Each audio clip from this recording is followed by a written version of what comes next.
magical teleporting dog. It's Murphy. He's a cute and curly golden demigod. You're such a good dog. Good dog, good dog, good dog, good dog. You're such a good dog.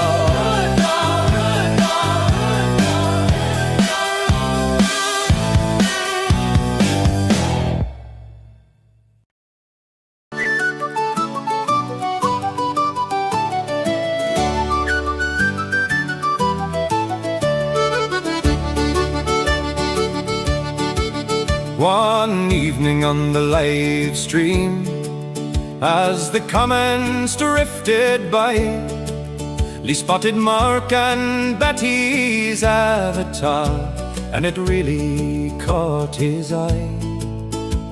He pointed at the little face, and his smile grew nice and big.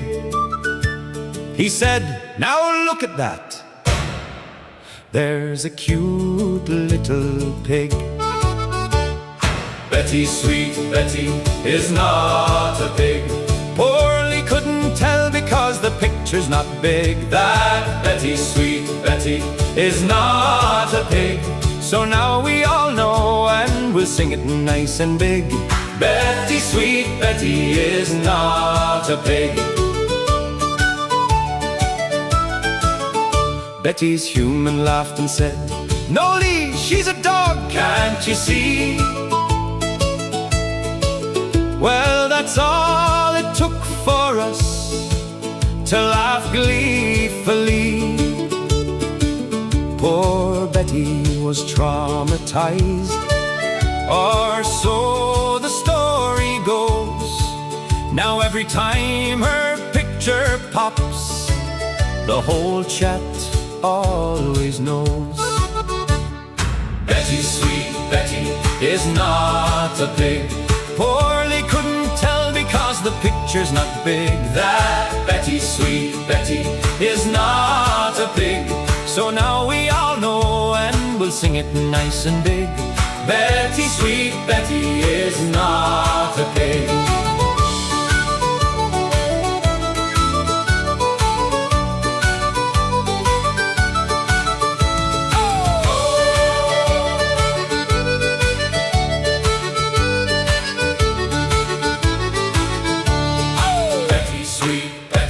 Is not a pig. Poorly couldn't tell because the picture's not big. That Betty, sweet Betty, is not a pig. So now we all know, and we'll sing it nice and big. Hey! Betty, sweet Betty, is not a pig.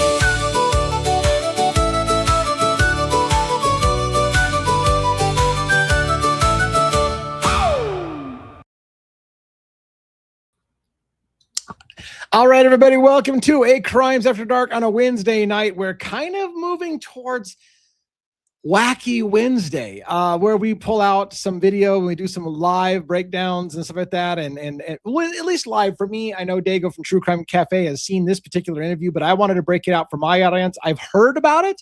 I've been given some details. I think this has got a bombshell moment that I want to talk about, I think. But we'll see. It's only about 36 minutes long, which means it takes me about 4 hours to get through it, but we're going to do it in about 2 hours because I'm going to rush myself a little bit. But I am long-winded, and brevity is not my strong suit. Most of you know. All right, let's get our panel up on stage. Dago for True Crime Cafe. Wait, brevity is not my strong suit. I see you nodding. No, you didn't see anything, bro. You didn't see nothing. I see you nodding over there. Brevity is not that guy can't say anything in 2 seconds. No. So, welcome. I'm glad you're all here tonight. It's good to see you. It is unfortunate that 1-1 can't be with us again tonight. For anyone who thinks that this is some kind of weird, like normal thing, I think he will be getting to a more normal schedule coming up in the short future. But right now, he's all over the place as new duties have befallen him, and then he's all over the place. But we will get past well, New York having a lot of events going on where his schedule's all over the place and his new duties, and we'll see. I think it's going to settle down pretty soon, and we'll get one on the show more regularly. For I know there's a lot of people out there who love to see his appearance on here. Did he give you a monologue to read tonight for him? He did. What? He did. Yeah. Please. All right, so Yes, sir. let's do it. Let's do Boy, it. some. All right. So, is it good to be alive in the den on a wacky Wednesday night? Always. All right. Jackson Juliana, you are the apple of your daddy's eye. And Mrs. 11, you know how much he adores you. Yes. Yeah. So, in the frozen hours before dawn on November 13th of 2022, the small college town of Moscow, Idaho, still hummed with the after echoes of Saturday night. Most of the parties had burned out. Most of the students had stumbled home or passed out in unfamiliar beds. But at 1122 King Street, a modest off-campus house tucked among the Greek life sprawl, the back door slider door remained unlocked, just as it always was. That door wasn't an oversight, it was a policy, a quiet pact among friends.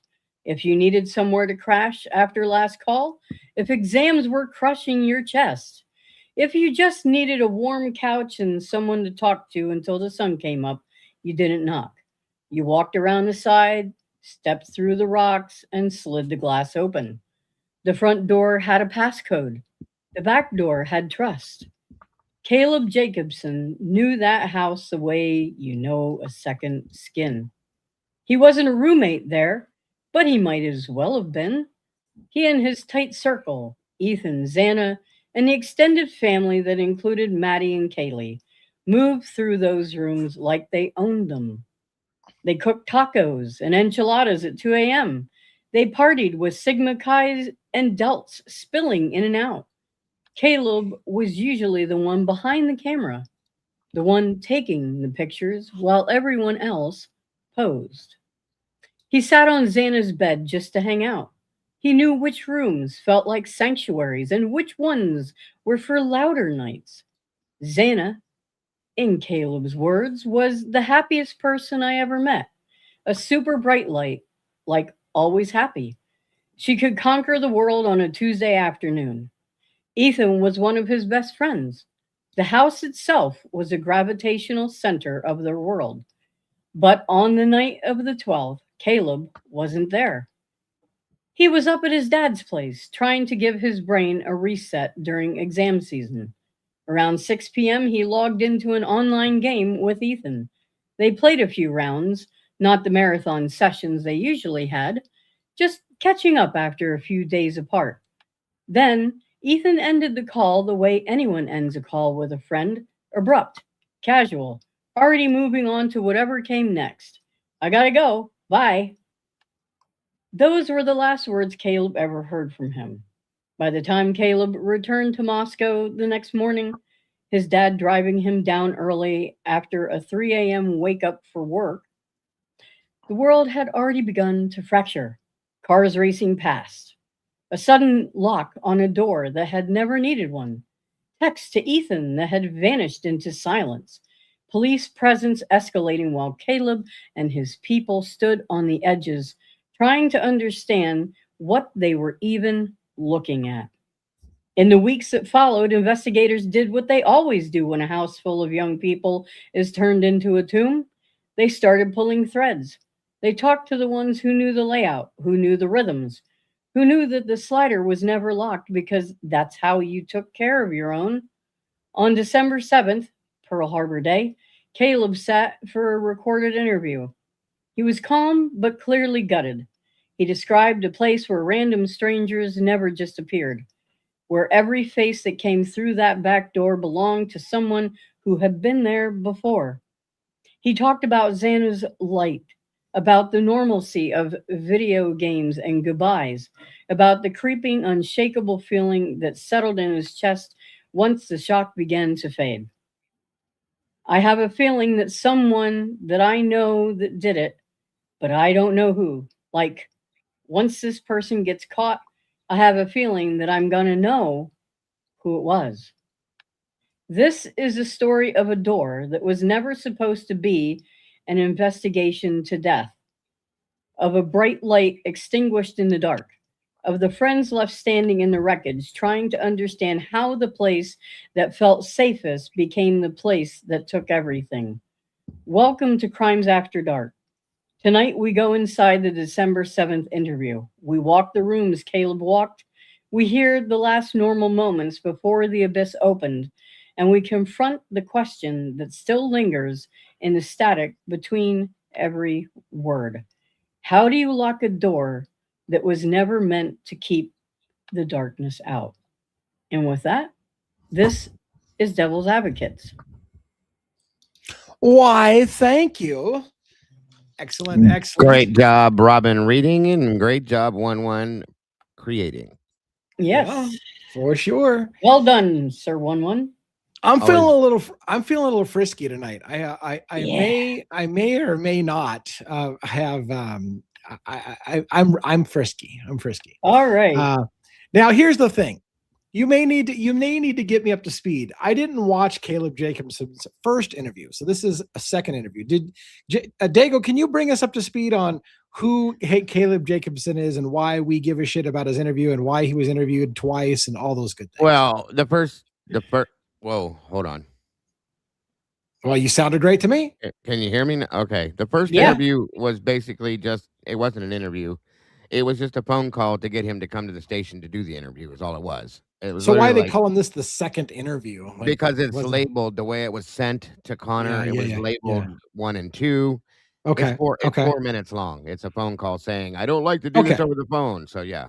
The second one was definitely an interview, and he was very close to Ethan from the way he explained himself, and a good friend of his, so on and so forth. He also one of his roommates is Hunter Johnson, which is very interesting. So that's everybody and their dog is listed as Ethan's best friend. Is this another everybody listed as Ethan? Like everybody. Here's an interview from Ethan's best friend, and then tomorrow here's another interview from Ethan's best friend, and here's like how many fucking best friends does this guy have? I realize he was a popular guy and a lot of people liked him, but I almost feel at this point that it's getting ridiculous with the number of people who've been called Ethan's best friend. Yes, I know. Yeah. And I guess from my understanding, I think, don't completely clarify this, based on what I heard, and we can probably verify it tonight, but Hunter J is his cousin too, as well as his roommate. So let me clarify. Hunter Johnson is Caleb Jacobson's cousin. Is that what you're saying? Yes, according to Amanda. Okay. Yes. And roommate. Yes. Okay. Along with Amanda said something else in the chat that bothered me. Right before we went live, Amanda said something about, did you hear Caleb wasn't even there? Is this interview that we're going to listen to that I haven't heard going to say that Caleb was Moscow? He was at his dad's. He was at home with his dad. Okay. Yeah. Does he say in the interview that he was there in Moscow when this happened? Yeah, he was dropped off Sunday morning at 8:00 in the morning by his dad. Sunday morning. So the day of the day of the murders, because that happened earlier in the day. So he was dropped off. He had been out of town during the murders, you're saying, and then dropped off in that morning after the murders happened, right? Right. He was not there. He was at home. But he knows some shit, G Bean said. He knows some shit, G Bean says. A little bit. Yeah. A little bit. Yeah. Well, let's just do it live. Fuck it. We'll do it live. That's right. We'll do it live. You can be frisky and do it live. I believe this comes from Connor, who's been getting a lot of public records. By the way, I've been in my own public records battle lately. So I had a document I almost thought about showing you online. It's a document between EWU, Explore With Us, against the lawsuit against Moscow Police Department in Idaho and about the public records that they did. And they admit, it was funny because in the document, and I decided not to show it to you because it really wasn't important. You should believe me.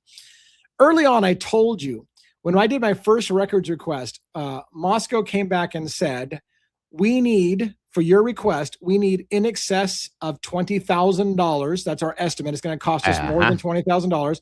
And we need to have half that money up front before we even begin. In this recent document I saw between EWU and Moscow Police Department, they said the same thing. Originally, we told everyone that we needed $20,000 and half up front to get started because everybody keeps asking us for too much information and we don't have the time and the resources, and they got too, and then they admit in that document, everything's mislabeled and really hard to find, and it makes it really hard. So you fucking tell me how the defense got proper discovery if you admit that your shit is improperly labeled, you can't find shit, you don't know how to find it. But trust me, bro, the defense had all the discovery and had it in a just the way we got it. So it's a catch-22. They admit their documents are so out of order and mislabeled and misinformation and incorrectly filed that it's hard for them to get public records requests filled. Yet we're supposed to believe that the defense knew exactly what was going on and had all the discovery. You understand what I'm saying? Yeah. But those two things can't be the same. Okay. Right. Exactly. So it was just interesting to me that they admitted that they told everybody, including myself, that they would want $20,000 up front. They want $10,000 just to begin the process. It was bullshit. The whole thing was bullshit. And trust me, again, I want to say this. The first time a media outlet pays their exorbitant fucking fee and pays them $10,000 to get started on it and $20,000 to get it, nobody else should have to pay for it. It's been done. The legwork has been paid for. $30. But they were telling every single person that they wanted the same $20,000, $10,000 up front. They were telling everyone that. So how many times were they going to charge people the same $20,000 for the same work? I want to know. Right. But exactly. You are correct. It's a great point because it should only be $30 after that. Yeah, exactly. It should be relatively cheap, very, very cheap. I'm fighting my own public records requests so I filed. Remember, Steve Gonzalez recently said in the Idaho 4 case, and he surprised us in an interview by saying, just flippantly, really quick, there was a lot of discovery in this case. Discovery out of Colorado, and I went, what? Discovery out of Colorado. So I filed immediately public records requests, and I filed it to the FBI, the CBI, Colorado Bureau of Investigations, and the Colorado State Police. I filed 3 different reports or requests to all 3 agencies. Again, I'm beating a dead horse when I say this. The FBI request is an actual FOIA. Federal agency, FBI, they get a FOIA. The other ones are public records requests of the state of state of Colorado for the state police and the Colorado Bureau of Investigations. And I've been getting pretty much a runaround. I got told here's what I asked for. And they said, you only need approximate. You don't need the incident number. You need approximate dates and ages of the people you're looking into. And what I said was, please tell me about anything on your records from December 19th or about that time. It doesn't have to be super, and again, that's the date that I believe kind of like it's around the time that Kohberger was traveling back with his father back to Pennsylvania. And I said, give her around that time in 2022. Did you have any records related to a Brian Kohberger or Brent Lee Kopacka? And their response from the Colorado State Police is no such records exist. Nobody on our records has the name of Brent Kopacka or Brian Kohberger. So I love it. Is that a lie, or is there no records from the state police? Now that's the state police. So CBI has not officially, I don't think, responded. The FBI, no, CBI did respond, I think, and they said it was kind of convoluted. I had to give them a disclaimer signed by myself, admitting that I would not use any information they give me for pecuniary, that's a big word, pecuniary gain.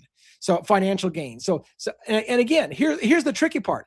If CNN runs commercials, then when they're reporting on the news, they're doing it for financial gain. They're reporting the news, but they run commercials. So does my media company, which is the same as CNN, all of a sudden can't get public records because I run commercials on my stuff? I don't think that's what it means. I'm digging into the law to clarify what what the fuck is the word? I can't even say. Remember how I had the problems the other night with procuring injuries? It's a big word. Pecuniary is. I'm coming close. I think I'm coming close to the word. But anyways, I have to look up the legal definition of what they're exactly. But it can't just mean you can't. I think what it says is it says for soliciting new business. So I'm not using their data to solicit new business. Hey, look, it would be. I'm a media channel reporting on a true crime case, and that's why we have an interest in the case. Anyways, we're learning law as we go. For what it's worth, I'm ready to dial in and dive in to Caleb Jacobson's interview number 2, which according to Dago is really interview number 1 because the other one was just a phone call. Allegedly, don't say it, best friend of, fuck me, that guy doesn't have 37 best friends. Somebody who knew Ethan. Somebody who, I'm going to put it that way, somebody who knew Ethan. Interviewed on 12/7/2022. And I think, correct me if I'm wrong, was obtained from Connor because Connor got the public records request. And look, people are paying big money to get these videos. And a lot of them are kind of a little bit dry. I bet you, though, that we won't make it dry because we tend to have a little humor involved with our breakdowns. So that's why we call this Wacky Wednesday. Well, let's see. Yeah. Yep. You were going to add something there, Dago? Oh, I was just going to say the reactions are the fun ones, which is what we're doing. Yeah. So. All right, let me bring this up. With and I hope you're watching this Ignorant Clown Posse as well, just so you can make comments about it. So just saying. I'll take. I think we got a lot of people who are haters who watch. It's amazing to me. Yes, it really is amazing to me that we have so many people that show up on a regular basis to shit on the channel. It's like, do you not have something better to do with your life than to watch channels you clearly don't agree with, just to piss on their channel all day long?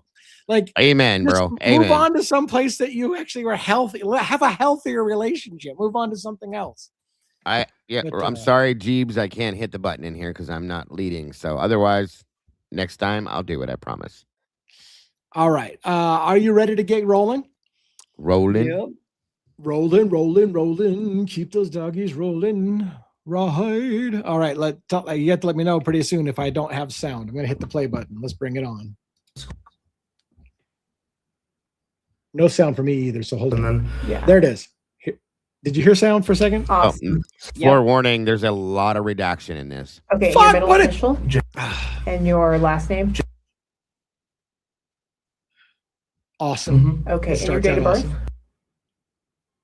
Oh, by the way, I have to say, cool hat, bro. Seattle Mariners, little retro hat, like really retro kind of looking hat. Seattle Mariners. Yeah, for sure. I don't have my Seattle Mariners hat on. Half the time I have a Seattle Mariners hat on. So anyways, I digress. 2003. Wow. Okay. And your current address? Redacted. It's so bad.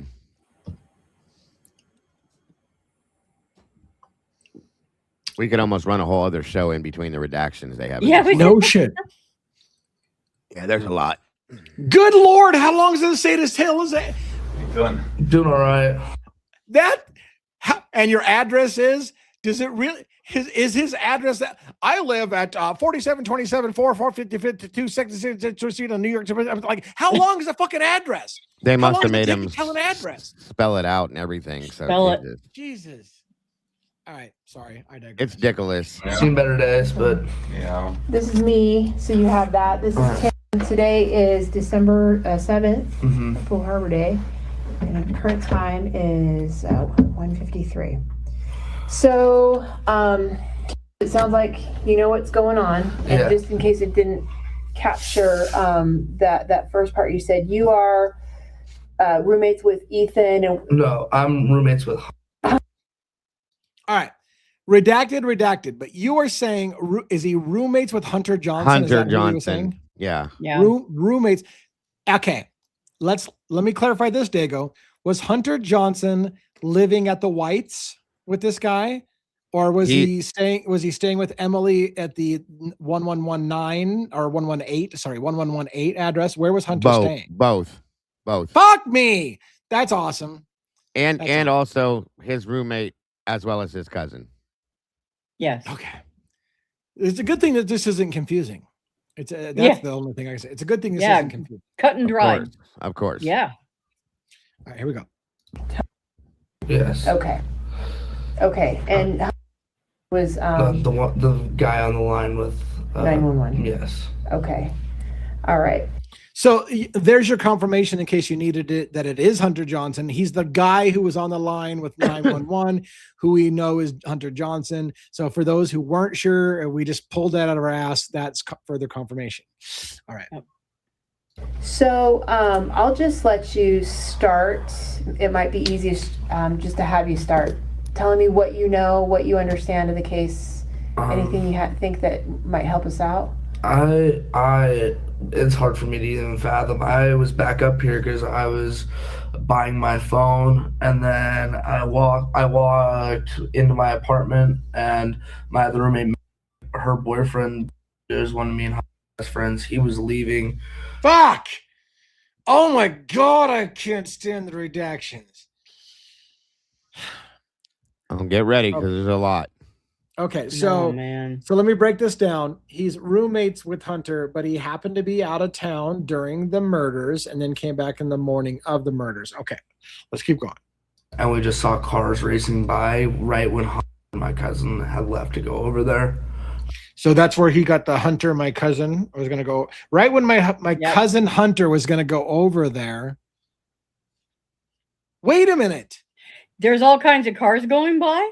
Right. Why is there a bunch? Why is it making us? Wait a minute. Why is it making us sound like a whole bunch of cars are whizzing by because an event just happened? He didn't say police That's cars. what he's saying. But I had to stop when I was doing this because I got confused too. But Hunter was not leaving from his apartment, from my understanding. He was leaving from Emily's, heading that direction, but his other roommates were heading that direction. So, like Amanda said, so he's not talking about. He's not talking about Hunter leaving towards where all the cars are racing. Hunter's already over at Emily's place at 1118. Yes. Okay. Yeah. All right. Like Amanda I'm so said, glad you clarified that. Yeah, I caught that too, and I was like, hold on, wait a minute, back up. And then see, this is part of the reason why I hate doing these things live, because if I just listen 30 seconds longer, it'll probably get explained to me. But all right, let's keep going. Towards King Street, and we didn't know what happened. And then the lock was put into place, and I texted Ethan and I asked him if it was okay. Obviously, I never got a response. But yeah, that place, everyone's in and out of, that's in our friend group. And that place being 1122 King Street? Okay. The house that it happened, I was always there. I mean, and I know I'm beating a dead horse, but if the house is a house that everybody comes and goes from, how are they so clear it's Brian Coburn that came in and not 40 million other people who come and go from that house anytime they want to? Everyone knows in their friends group that the house is unlocked, that you can come and go when you want. 30 people plus have the code to the door. It's half the time all the doors are unlocked. It's a party house, but we know definitively the only person that could have come into that house that's constantly accessed by everybody that can come and go is Brian Coburn. Yep. All right. Okay. Ridiculous. Me and his girlfriend are really, really close with Xana and Ethan, and we were there all the time. I mean, it was not uncommon to see us there making tacos or enchiladas or just partying, I guess. And there's tons of people out of that place just throughout the Greek community. Mainly Sigma Chi's and Delts. Okay. Are you a member of one of the fraternities? Yes. So I want to clarify this, because this is the first time maybe I've heard it stated so clearly. Sigma Chi fraternity brothers and the Delts fraternity brothers come and go from 1122 on a regular basis. So all that house long. traffics multiple fraternities that mix and go, because we've got allegations about the Delts and whether they're running drugs and whether there was a drug thing from the Delts, and then you get the Sigma Chi and were they fighting, but apparently both fraternities frequent this house and interchange. And I think that's important to keep in mind when you're talking about who the usual suspects are. Right. Myself. Exactly. So I was in. So I'm sorry, what was the name of it? I'm going to get it right. Yeah. Okay. Yeah. And what'd you call it? Okay. Yes. You're not a member anymore? I'm not a member anymore. Okay. When? By the way, Dago, or Amanda in the chat, who's doing the interviews? Is it MPD or ISP? Yes. I think it's ISP. You think it's Idaho State Police? Okay. I think so, yes. I'm sure Amanda will correct it if I'm wrong. Yeah. All right.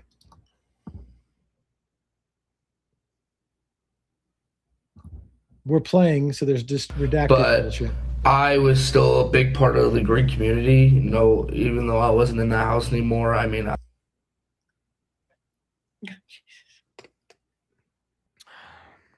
I'm sure whatever he said was extremely important to redact. Redact. Red rum. And so I was still very involved with everything. I was still doing intramurals, and I knew a bunch of people, and I was still hanging out because I was down at the school. I just lived off campus, obviously. And where did you live down? Fuck me. Oh yeah, Leslie Lehman. That's right. That's who this is. Leslie Lehman is what? The interviewer? ISP officer, yes. Yeah. Okay. Oops. What number were you? I'm fighting being horrible with my dirty jokes. I'm just going to let that go. So what was I going to say? The redactions are horrendous. All right, let's keep going. Okay. Yes, I no longer live there. Okay. And you lived in that apartment with... Is the apartments they're talking about the Whites apartments that they're talking about that they lived in the apartments with the Whites? Just curious. But all right, let's keep going.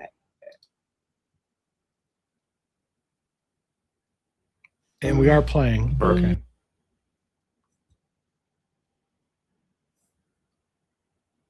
I love the redaction.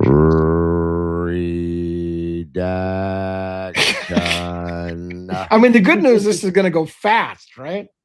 Yeah. Comment on they drive me nutsly. I literally get so jacked how much out money? over these. How much money do we pay for this redacted bullshit? Yeah. Listen, real quick before he starts talking again. Jules did the new Jack Decor interview, which is really kind of weak. She paid $200+ for that, and 95% of it's redacted. It's such garbage. Yep. Yeah, and their argument would be, hey, we fuck. That means she's paying for the redactions, right? She's paying for the time. That's all any of us are paying for is for them to redact the documents. You know what, Mert? You're right. I'm gonna write a song called Redacted. Period. We need a song called Redacted, absolutely, and have half the song's lyrics blacked out. Half of it blacked out. Yes, that's exactly it right there. All right. Okay.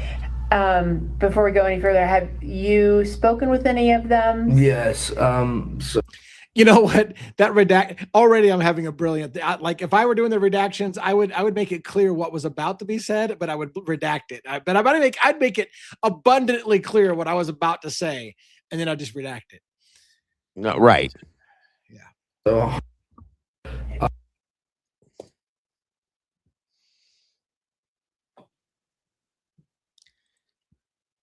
Awesome. Okay. Isn't this great? This is awesome, isn't it? Riveting stuff. I know. Right, Robin. There's gonna be a moment. I can guarantee, I can feel it in my bones. There's gonna be a moment where I'm gonna lose my shit. I can feel it. Just waiting. Okay. I need to refill my drink. Maybe. Yeah. But wait. There's more. Yeah. But wait, there's more. Okay. For another $257, you can get 27 more minutes of redacted bullshit, of which only 5 minutes is actual sound. Exactly. Thank you. But wait, there's more. All right.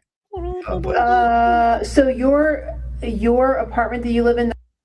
Yeah. I know. Okay. Gotcha. That makes a lot more sense now. I was like, okay. I know. I was sitting there trying to picture it, and I was like, okay. But then you said the Whites. That makes a lot more sense. Yeah. Okay. I'm sorry. I have to digress. I have to digress really big for a moment. So pardon me doing this in the middle of this. Fox Hollow Murders on Hulu. I want to point out it connects to Idaho 4. Fox Hollow Murders.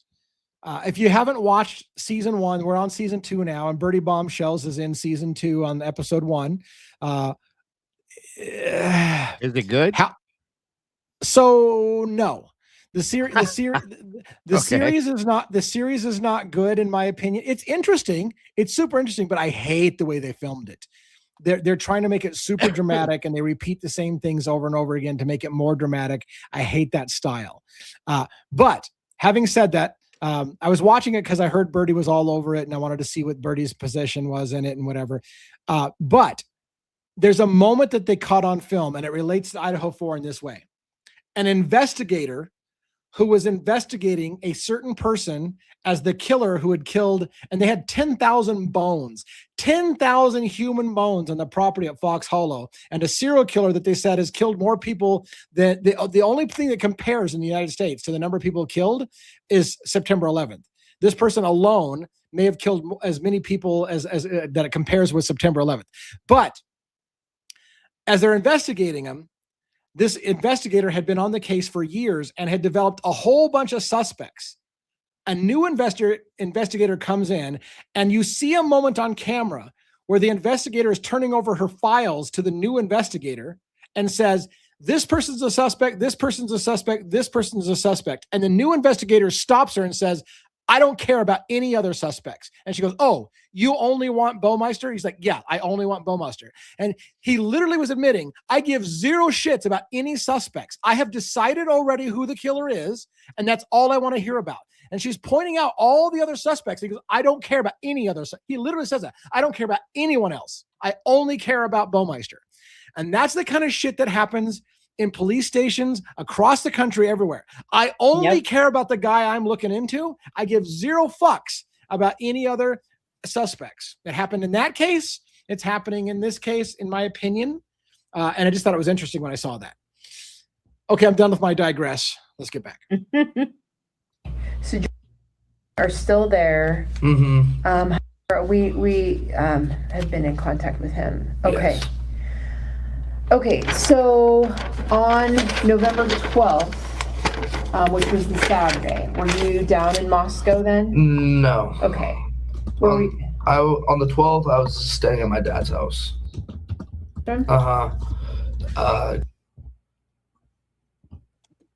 I came back the day that like the police and everything showed up. So you went back down on November 13th then, which was Sunday. Do you remember about what time you arrived back? 8 a.m. Okay. How did you get back down there? My dad drove me. Okay. Okay. That was an early morning. Yeah, he gets up at 3 o'clock in the morning for work. Okay. And I'm like, dude, he's trying to get me to go to the gym with him in the mornings now. Yeah. I'm not doing that. Early riser. Okay, so you got down there about 8 a.m. Tell me about your morning. So right when we got back down there, we went to Winco, me and my dad, because he was buying me groceries. And I was just kind of reconvening with Jordan. I have to say, it was kind of cool. I just, I went to Moscow, Idaho, and drove that whole area. I went to that same Winco several times. And there's an extra element. There's an extra element when you're reading these cases and you're listening to these things when you've been to the places they're talking about. Like I've walked into that Winco. I know exactly what Winco is talking about. I know how close it is to the campus. I know how close it is to the whites. I know, I feel like in some regards, I'm not saying it makes me better, but it helps me understand the case better because I feel like I can put in perspective in my mind all of these places they're talking about. Yeah. But anyways. Boyfriend. Okay. Do you happen to know his last name? Are they talking about a boyfriend of somebody? Okay. We'll never know because they redacted everything. And we were just hanging out because he was going back down to. So I heard, again, I could be wrong, but I heard it sounded like they were saying Boise because you heard just the start of the So somebody's boyfriend was heading down to Boise. A lot of these people are in Boise. I see your wheels turning, Robin. What's going on over there? Oh no! It's just crazy. All right, we will get through this interview. I almost assure you, because half of it's redacted. So how much can we? Talk about it? All right, hold on. Okay. And he was up visiting.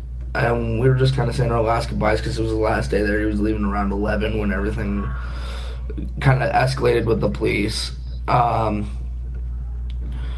And pretty much, yeah, we were just hanging out on the couch. I was on my phone. Came in and said he's gonna go check what's going on. He was gonna go check on. Okay. And then went with him and his girlfriend. Okay. I mean, first of all, how are we supposed to make any sense out of this shit? How was like what I think he said was, I think he's gagging on a giant cucumber is what I think he's doing, because that's all it sounds like to me. He's just gagging on a cucumber. Agreed. Anyways. How do you spell her last name? What? Pause a second, Lee. Yeah. What did he mean things escalated with the police? Who's he said that I think he was saying a friend of his was going to go back to Boise, I think, at around 11, but things started to escalate around that time. Amanda said back it up just a little bit, Lee. Back it up. How far do we need to back? What am I backing up for? Back that ass up. Back that ass up. You can do it. Put your back into it. All right, hold on. Everything do it, put your back. Kind of escalated with the police. All right, let's back up just a hair. Let's back up even more from that so we can get the context behind escalated with the police. All right, ready? Are you ready? I'm ready. Let's do it.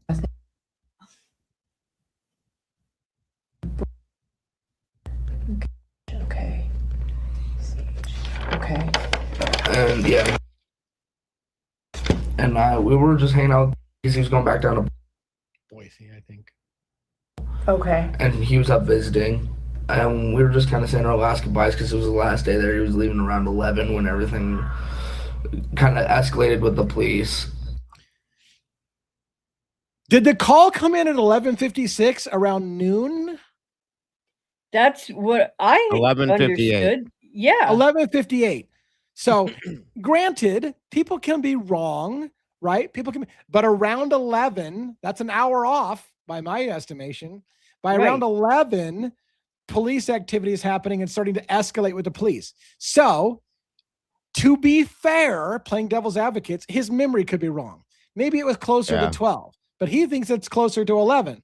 Around 11, police activity. Well, how can that be? The 911 call hasn't been placed until 12. Right. Again, hearsay, memory, human memory, and he's just going by memory. Like maybe it was closer to 12. I don't know, but it does leave a question. Was there police activity around 11? He said 11 cops were there. His dad was leaving. Yeah. At 11, his cops were.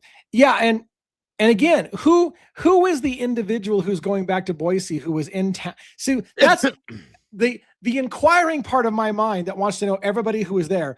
Who was in town that weekend and just left before the police showed up? Who's leaving that he knows that he's saying his last goodbyes to when the police start showing up and is leaving to go back to town? Who was in town? Who was in town for their last goodbye? For their last goodbyes and was going back to leave right as the police are showing up at the crime scene. You know what I'm saying with that? You know what I'm saying? Like without saying it, what I'm saying? Like I would like to know who was in town for the weekend. Nameem?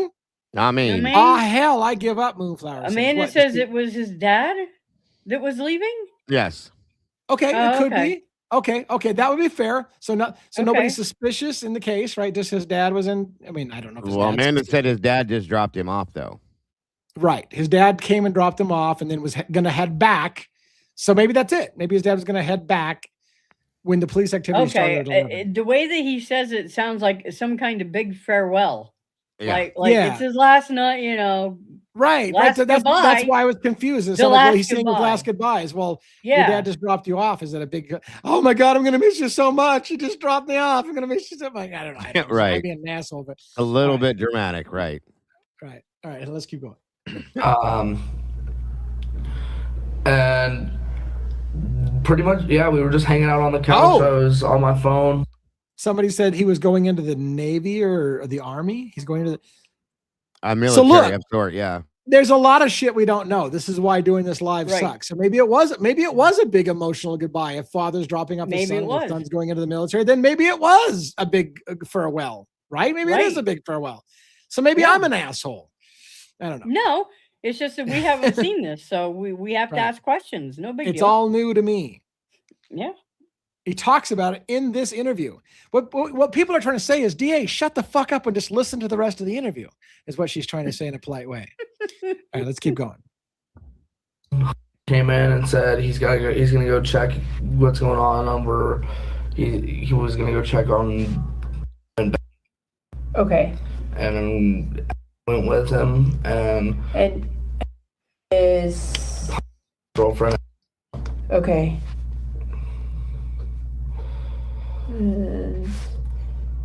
How do you spell her last name? Awesome. Okay. So shortest name in history. He said he was going to go over to 1122 King Street. Do you know how he was asked to go over there, or why he was? So are we talking about Hunter now? Are we talking about Hunter saying he's asked to go over to 1122 King? Okay, that's what I'm guessing. But fuck me, I keep making wrong. I keep making wrong guesses when I guess it. What the hell's when I'm trying to make sense of? Again, choking on a cucumber. Like I can't understand half the shit he says. That dude can gobble a cucumber. All right, let's keep going. I don't know how or why. I just know that he came in, checked on us, and he was like, I'm gonna go check on him. Okay. And to your knowledge, went with him? Yes, to my knowledge. Okay. She walked down into our apartment with him because she lived right above us. Okay. Is that Emily or Josie? Who's the one that lives right above him I'm trying to make sense of this just to try to get my mind wrapped around it. So is he confirming Emily lives in the Whites with him above him in the apartment? Is it Josie? Who's the person? It's EA? I believe is it Emily? So. Amanda thinks it's Emily. Amanda knows this shit. I don't know where Amanda finds the time for all this shit, but Amanda says it's Emily. Okay. What happened to AR? Why is people saying I'm sorry to hear about AR? What the fuck happened with AR? Yeah, what's going on with AR? What happened with AR? Did I miss something? Sorry, gang, but I gotta share. For those who love AR Hayes, he just posted a very disturbing note regarding his health and issues. Please visit chat if interested. Okay, yeah, I know AR Hayes has got a lot of medical issues going on, and I'm aware of that. You terrified the shit out of me. I thought like maybe he had a really not to say that his issues aren't serious. No, they are serious, but you fucking freaked me out there a little bit. All right, and not to say that isn't something important. It is, but all right, let's continue with what we're going on here. Okay. And so he was up there that morning, and then he came down, checked on me. He said hi because I had just got back into town. I was gone for a few days, and then he said he's gonna check on Dylan, and then he went. It sounded like he said Dylan. I mean, I could be wrong because you get the redactions, but it sounded like he was going to go check on Dylan, which makes sense if Dylan called him. I think. Because if Dylan called and said, can you come over here and check out the house? Something really happened pretty much at 4 a.m. and I'm scared and we're down here in the basement and we need you to come check it out. All right. So yes, Lee11 says Emily's apartment is in the Whites above this guy and Hunter. Okay. Because look, this is the reason why I want to beat the hell out of this stick is there's been confusion on my part about where Emily and Hunter lived. Because some people, here's what we found out. And I think even Amanda found this. I'm not sure. So Amanda will have to kick my ass if I'm wrong. I thought Amanda confirmed that Emily Allance's name was on the lease or the paperwork for 1118, which is the house that's beside 1112, which is also besides 1122. Yes.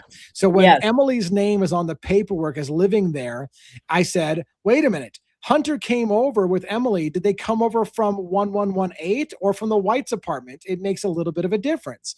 But then everybody's like, no, they said they were living at the Whites. So which one? That's why I was like, I'm confused. Emily's name is on the lease at 1118, but she's living at the Whites, which is a completely different address. That's the way they all were. They were all on paperwork here, there, and yon, and yet living somewhere completely different half the time. Right. Okay, fair enough. I just wanted to explain why I'm confused, and I'm still a little confused. Can I definitively say Emily and Hunter were living in the apartment above this guy and the Whites? No, because Emily's name is on the paperwork at 1118. So where was she living? Which place? I don't know. Fuck, this case is so confusing. Anyways. Left. And then we saw the police go by. Okay. When was the last time you have seen Xana? The last time I saw Xana was probably 3 days before it happened. Okay. I guess when did you head back up? I headed back up on Wednesday. Okay.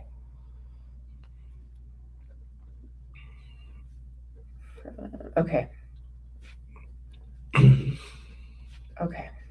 So 3 days before, you saw Xana. Yeah. Where'd you run into her at? I was hanging out at an apartment. Okay.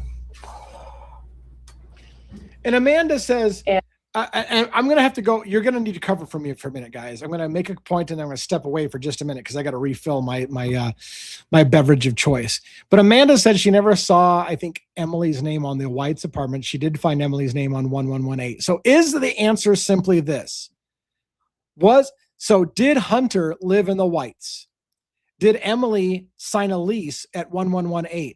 But because Emily and Hunter are dating, she spends all her time over at Hunter's place. And is that the confusion about why Emily lives at the Whites? Because maybe she's always hooking up, always staying at her boyfriend's place at the White. Like, can that be the answer on how somebody's name is on one piece of paper, but they say that they live at a different piece of paper? You know what I'm saying? Right. Talk your ass off for a minute. I'll be right back. Talk my ass off. That'll take a little while. Right. Yeah, why is his picture me? Okay, Lee. Lee Robin. I'm sorry, but that just tickles the hell out of me. Anyway, well, it's just like with Ethan. I mean, he was always at 1122, but he was so. I'm sorry, but that's totally fucking cracking me up.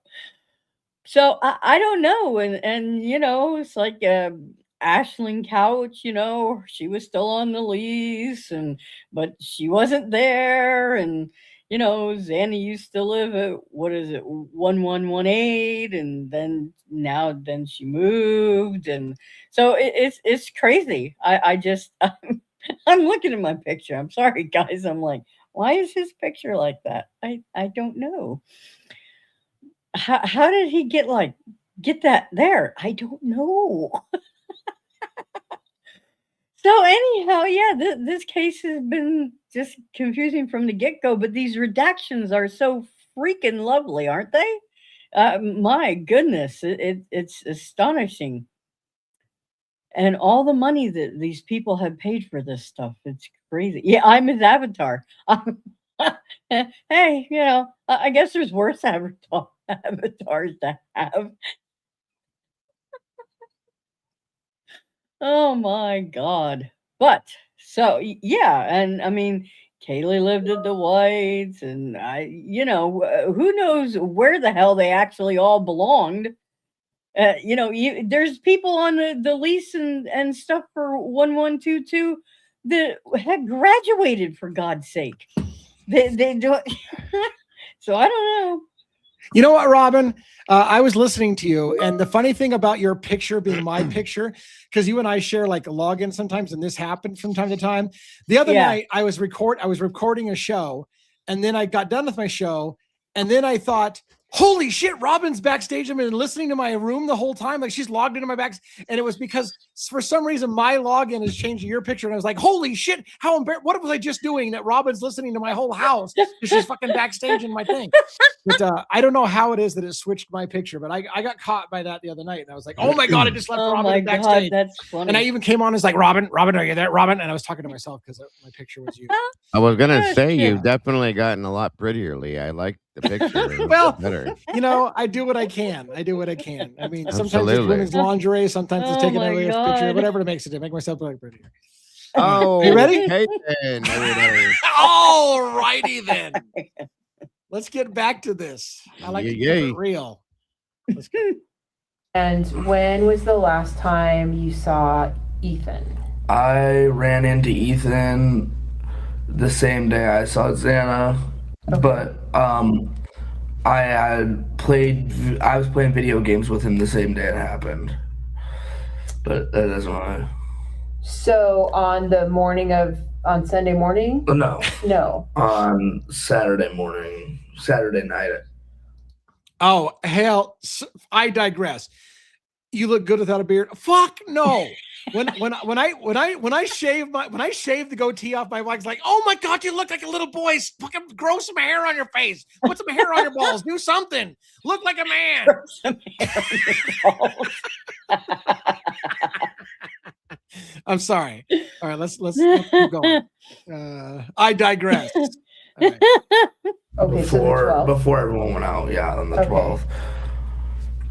So you're playing video games with him? Was it like online? Then? Yeah, it was online. Okay, so you like. Yeah. Do you remember? Okay, let's take a moment. We got a little bit of time. It's a short interview. Let's take a moment. Do you remember this big weird theory that was going around that Ethan was playing League of Legends, and maybe Brian Koberger was also playing League of Legends, and maybe they met each other through playing League of Legends? Do you remember this shit? I do. That was supposedly the connection between them.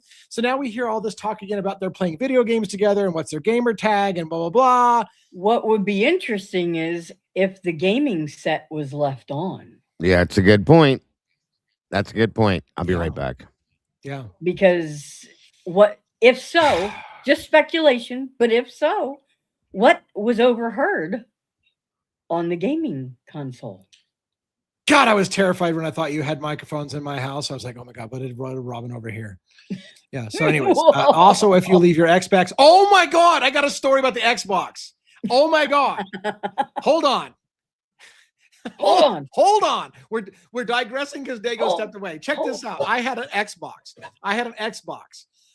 In my previous marriage, I had a young daughter-in-law. Is that what you stepdaughter? I had a young stepdaughter that was my wife's daughter.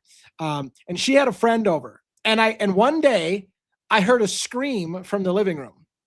And I was like, what the hell's going on? And the girls were playing my Xbox.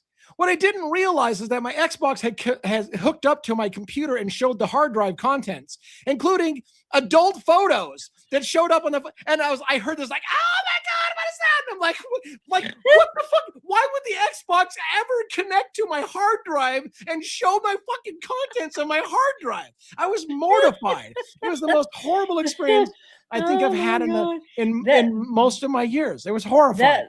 Most of my years. Yeah, because we all know that this is the kind of shit that happens to you. That's why I tell people, no, I will not let you have access to my computer. Are you fucking kidding me? No, you're not allowed to touch my phone, my computer, my internet history. Microsoft can go screw themselves. They literally gave an underage girl access to my hard drive. Major mistake. You need therapy. After you see my hard drives. No, not allowed to do that. All right. Let's get back on this. Okay, here we go. Makes more sense because if you would have been in Wrath. Yeah. Okay. No, we were playing an online game. Okay. I've got stories. Stories for days. I have got stories. We're gonna let that one go, but I got stories. All right. So, anyways, which game was it? We were playing. We can't League even of know what Legends. game they were playing. Right. What? How many people play? Right. What? Robin, what is the fucking secret of on. what computer game they're playing? And How again, is that maybe relevant the secret to is the because they don't want crime? to. How is the what were you playing? Who gives a shit if it was Rocket League or Basketball Junkies or whatever the fuck you're playing? Who cares? Why is it redacted? Apex Legends, League of Legends, Rocket League. Is it Apex Legends? How do we know this? Do they say it later on? Do they not redact it? I don't know. Maybe that's why your Maybe. first wife divorced me. No, there's a whole plethora of reasons why I got divorced the first time. That's not one of them. Unfortunately, fortunately, that's not one of them. Anyway, all right, let's keep going. Play that game at one time. It's normally 3 people at one time. Okay. Who else was on with you? Okay. Jordan? What? Jordan? Do you know heard about what time you were playing that with him? What time he was on with you, I guess? Like 6 p.m. And then he said at the end, he goes, we played a few games and not nearly as much as we normally play because we just reconvene. And then he just abruptly said, I got to go. Bye. Okay. Oh. So is this, I don't know the facts on this. Somebody said Maddie Thornton, the roommate, and Jordan Buckhart, her boyfriend. Interesting. These are names I'm not familiar with.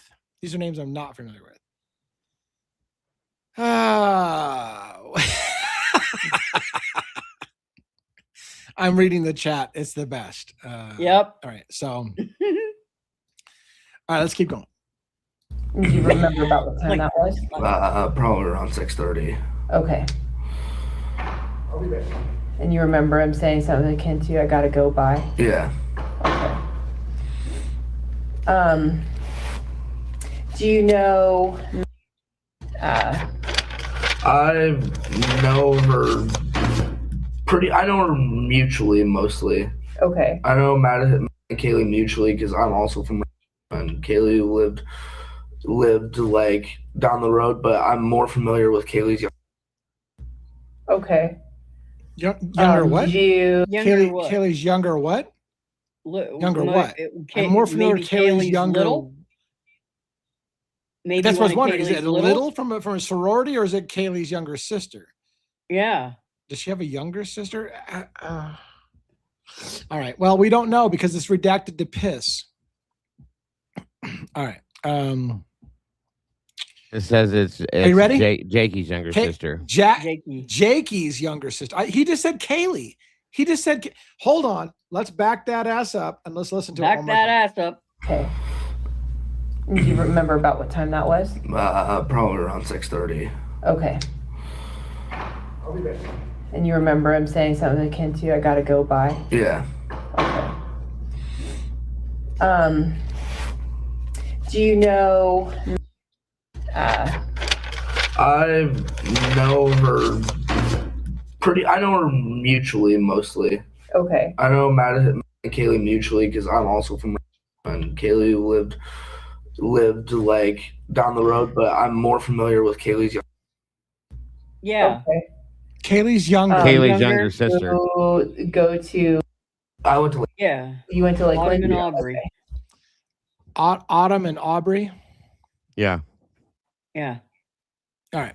Let's keep going. So you just consider yourself more of an acquaintance? I consider myself more of an acquaintance with them. Okay. Are you on any social media with them? No. Okay. Are you on any social media with Zaina? I could be on. But I don't think I am. Okay. What the hell? I've kind of just stayed out of the picture. Could be. I could be. I could be. Well, I mean, But I don't know. To be fair, I'll play devil's advocates. I've got people on my friends lists on various social media that I couldn't definitively say they're not there. So if someone says, hey, do you have this so-and-so on your friends list? Could be. I don't know. I don't fucking check Facebook very enough. I got like friends on Facebook that I may not even know I've got on friends. So I can see that. I guess, whatever. Yeah. All right. Let's keep going.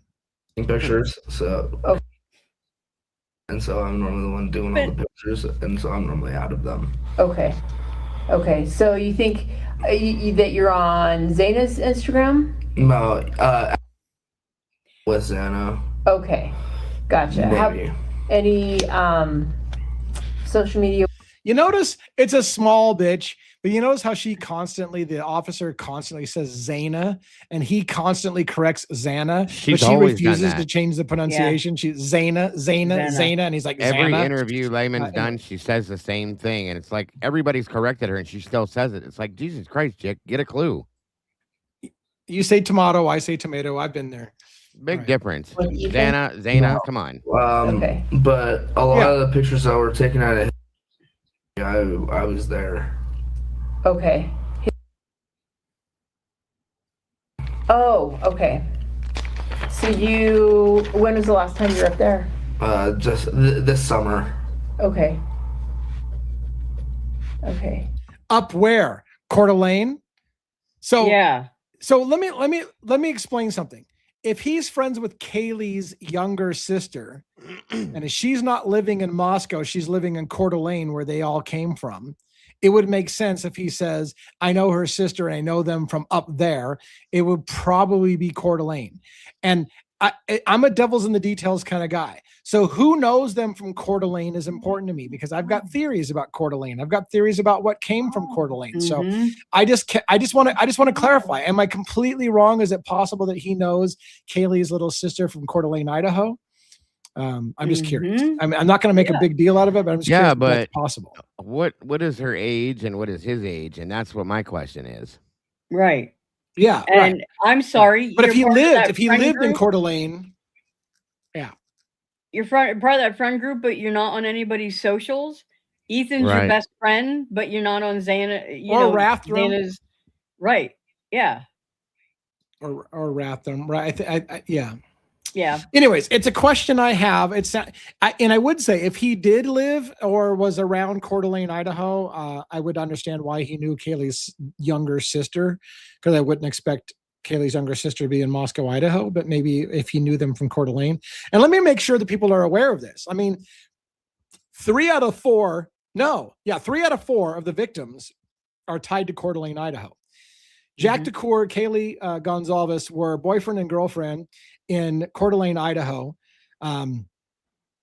Xana was in Post Falls, Idaho, but she would come to Coeur d'Alene, Idaho on a regular basis on the summers and hang out with them. They're all Coeur d'Alene people. Maddie, Coeur d'Alene people as well. So Ethan really is the only victim that didn't come directly from Coeur d'Alene, but then he was dating one of the girls. And I had said before, if a beef of some kind followed them from Coeur d'Alene, Idaho, and somebody wanted to take out, because they're all friends, they've all known each other since high school. They've been friends for a long time. So if somebody wanted to take out that group of friends, that social circle, you and all your little friends, Ethan could have been collateral damage because the 3 of them are connected to Coeur d'Alene, Idaho. It's just something I've always thought, but I haven't spent a lot of time with. All right. Do you think we can get through this last hour? And we got 22 minutes left to go in an hour. Sure. Let's do it. We'll do it fucking live. Half of it's redacted anyways. Let's do it.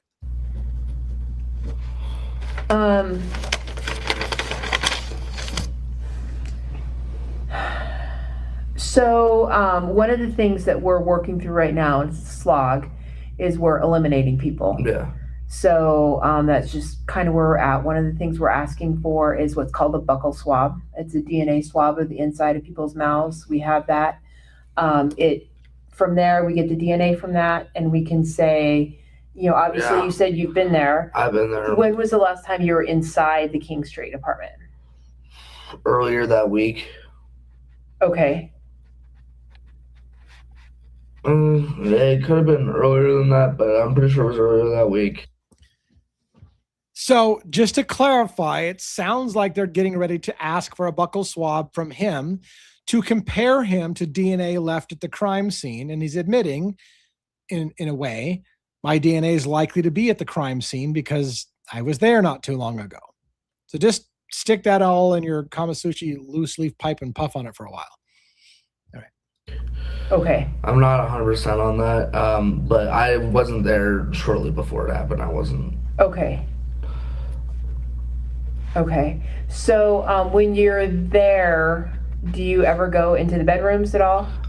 Just Anna's bedroom, Okay. and I normally just sit on her bed and hang out. Okay. And then the living room. Mainly, whenever I go there, I'm normally in the back. Okay. And then I was in I was in Madison's room before, like the last time I was there, I was in Madison's room. And I am not saying he's a suspect, but what he is saying is, yeah, you're going to find my DNA in Xana's room and Maddie's room, the two rooms that people were killed in. You're going to find my DNA there probably because I've been in both those rooms. Right. And I'm not saying that means anything. A whole lot of people's DNA is probably in there. And a whole lot of people's, you know who's not in their rooms? Brian Koberger's DNA, except for on a knife sheath on a little grain of sand size. His DNA is not all over the crime scenes, but I bet you these people's DNA is all over those crime scenes. Ding, Thank ding, you for the gifted membership, by the way, Deidre. Thank you very much. Appreciate it Yes, so much. I love it. Thank you. Thank you. Congrats to Gulf Coast Bum on your membership that you received from Deirdre 92.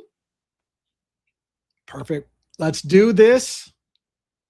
With my friends, just hanging out because they were friends with me. Okay. Okay. Oh, and Deidre also donated on Dago's side, a membership over there. So Deidre showing some equal opportunity love to both channels. Thank you so much. That's very, very cool. Dago's kind of muted right now. Hopefully he's still around, but if not, I will say thank you on his behalf. Thank you very much. All right. So the night of the 12th into the early morning hours of the 13th, you were up here.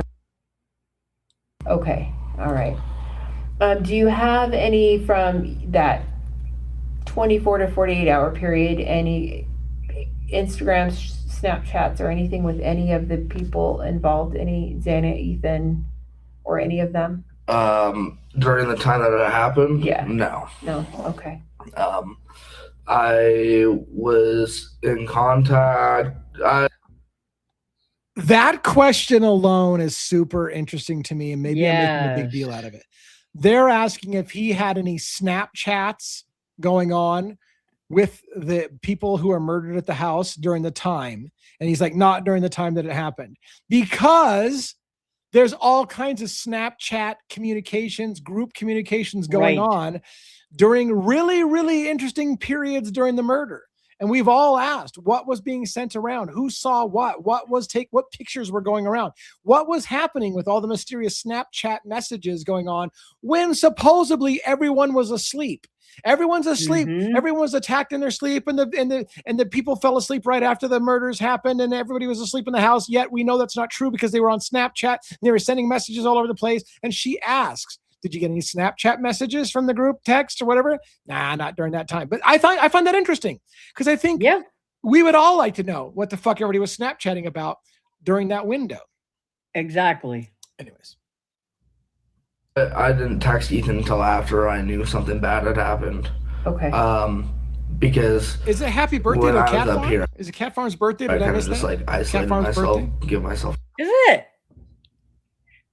People are saying happy birthday to Cat Farm. Cat Farm, happy birthday. If I missed it, I didn't know it was a birthday. I'm going to have to catch up the rest tomorrow. I have a busy birthday night. I had a busy birthday.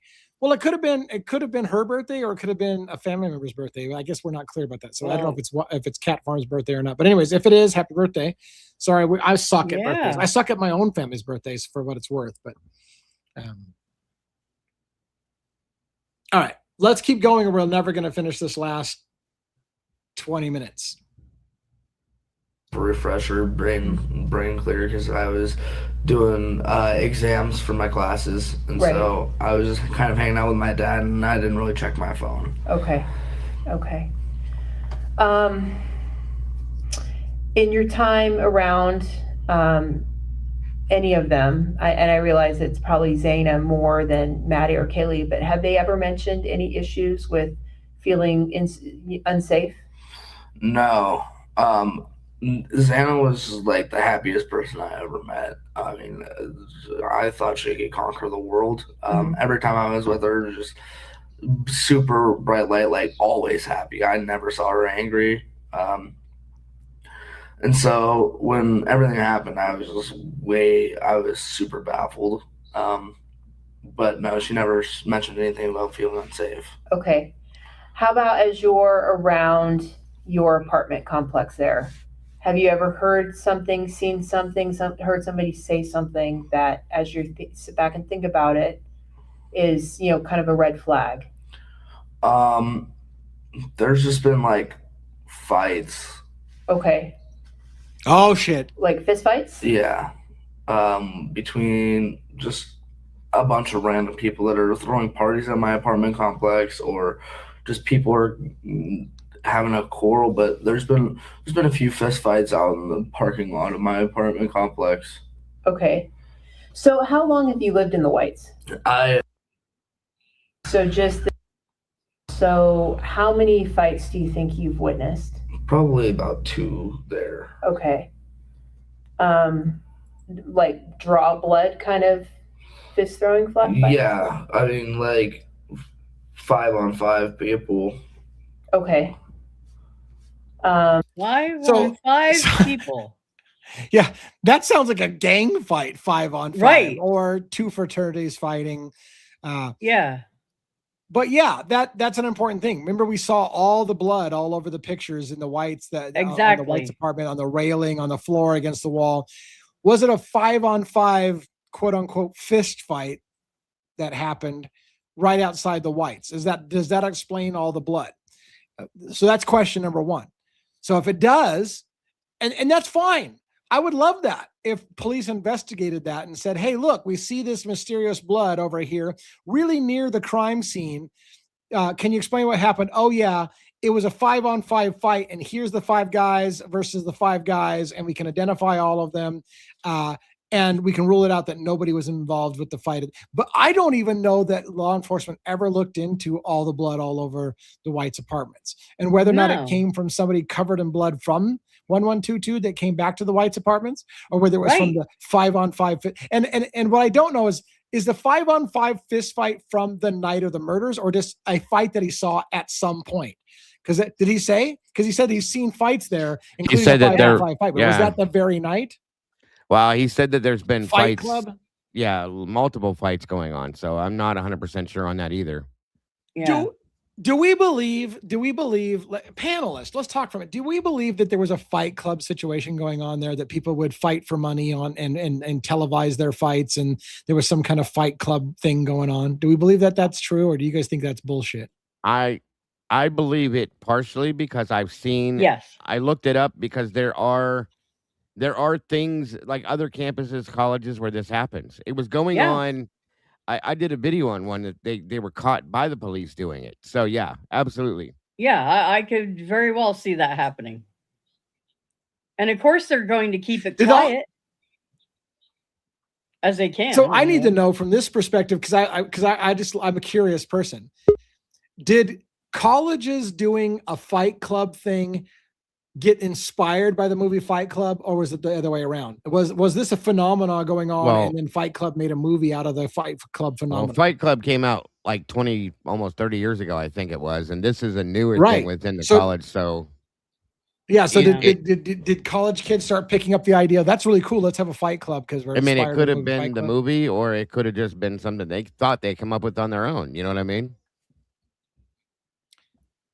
Yeah. And so let's talk about the rumors for just a moment. Some people think that outside the grub truck, people are watching their phones and are watching some kind of paid Fight Club kind of thing, where they were paying money to watch a Fight Club, and it had Ethan and it had Xana, and people are cheering and saying, "Go Xana, go Ethan." Do you think that have you dispelled those rumors that is not what was happening? Dago's like, yeah, we've dispelled that shit. I've never believed that. I zoomed in. I watched as much as I could from those. That's not what I saw. But, I mean, everybody has the right to their feelings and opinions. I've never believed that. I'm not saying it didn't happen. I'm just saying I don't think that's what was going on that night. That's not what I saw, what I heard. So, my opinion. Have any, to your knowledge, Dago, has anything explained the quote unquote $6 Venmo payments that people were receiving? There was this big talk about lots of phones had a $6 Venmo payment, and that was supposed to be buying into watching the fight clubs. Did you ever delve into that? I looked into it a little bit, but I can't. There's no way to prove anything. Yeah, so there's nothing substantiated. No, either way, really. Absolutely. There were a lot of weird. I want to bring up Venmos going around. A lot of them. Various things. Yeah. And I want to state that I don't think it's the case too, but it's something that I always have paid attention to, because maybe I'm wrong. Maybe there was a televised or a recorded fight of some kind, and did that spill up? Like, did Ethan get his ass, because there's an argument that made that Ethan got his ass kicked at a fight club kind of thing, but that doesn't make a lot of sense, because I don't think the autopsy report shows bruising into his face like he got his ass kicked in a fight. No. Stab wounds, yes, but I don't see any bruising, broken nose, like he got in a fist fight with somebody. So I just don't feel like it's consistent. Not with any of them. It wasn't in the autopsy results. And I did wonder when we got the photographs of the blood that was found. Hi, Rhonda. The blood that was found at the White Apartments, where the bracelet was laying on the ground and things like that. I started wondering, was that from a fight? The way the blood was smeared and, the bracelet ripped off laying on the ground could have been from somebody's arm getting grabbed and pulled in the midst of a fight.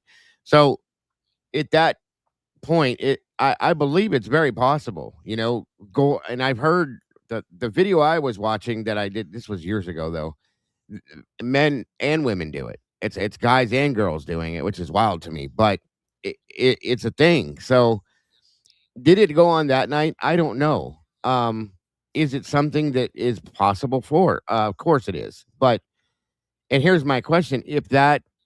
I think it goes, I've had people that said that they thought that the fight club thing was happening and somebody took advantage of somebody else with it and overtook them, and that person got pissed and went back and took care of it and got a little carried away with it. I think it goes bigger than that, guys. With everything we've seen, I think it's way deeper than that. So this is not just somebody pissed off because they lost a fight. You know what I mean? Right. But it's something, but it's worth thinking about, because again, motives for murder. So if somebody got humiliated and got their ass kicked, could they, if they felt like the fight was unfair and they got their ass kicked on camera in front of a bunch of people, but it was unfair, could they go back and get revenge and be like, fuck you, I'm going to finish this thing once and for all kind of thing? And in their rage, because they've been humiliated in a fight, go back and kill somebody, and then it turns into a collateral damage and other people get killed. And I mean, that's absolutely possible, but explain to me why they would cover that up rather than just say, a bunch of kids got into a fight and here's what happened. Right. That's my big issue with something like that. I agree. All right, let's finish this interview up, because I'm at the pace to suck at this. So let's keep going. Okay. And have you ever been involved in any of those? One? Yeah. One? What it sounds like he's been involved in a fight? Yeah. I didn't fight enough. As a young. I should have gotten in more fights. Like, I didn't get in fights. Like, I should have been in fights. Like, all these people are fighting. They're all badasses. This is why they call me a weak guy, because I didn't fight enough. I need to fight more. We're still playing the video, by the way. I'm talking over redactions. This is redaction. Yeah. It's pathetic, isn't it? That's all I used to do when I was a kid, was fight, and mainly because I was bullied when I was little until I got older, and then it stopped. So. I'm going to tell a story. Are you ready? It's story time. The only time I've been punched in the fucking face and I missed my only opportunity for a real fight. I shit you not. I was going to get this. I was going to church school and I was on a bus and I was 7th grade maybe. And I bent over on a bus and I came up, and apparently when I came up, I elbowed a kid in the nuts. Inadvertently. I was picking something off the ground. There was no beef between me and the guy, and he slugged me in the face.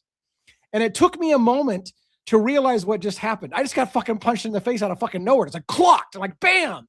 And I reared back my hand to punch back, and the bus driver was all over us and grabbed me before I could throw the punch and I got kicked out of school and expelled for fighting. And I'm like, I never get the fucking throw a punch. Like, let me at least hit the guy in the face before I get kicked out of for fighting. Like, I got clocked, got a black eye, the whole 9 yards. That's my whole fight. That's my whole real life. Punched in the face. I never got. I was robbed of my moment of glory. I would have kicked the shit out of that 7th grader. I would have beat the shit out of him. But anyways, I missed my opportunity. Because you elbowed somebody and he got pissed and hammered you. Right, because he claimed I hit him in the nuts, and that was the start of the fight, and then he just punched me back. I never like. So you don't even get the integrity. I feel robbed and emasculated as a man because I should have beat his ass on the bus. I agree on that one. That's a bit. That sucks. I got robbed.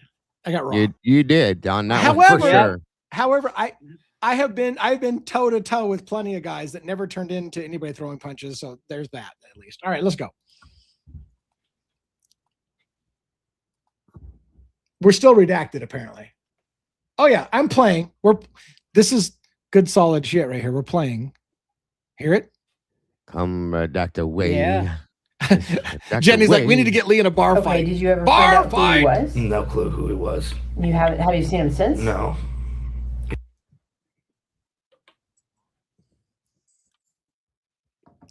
I asked multiple people that lived in the apartment complex if they knew who he was, and no one knew who he was. When was this about? This was towards the early in the semester. What are we talking about? September. Okay. Did he appear to be a student?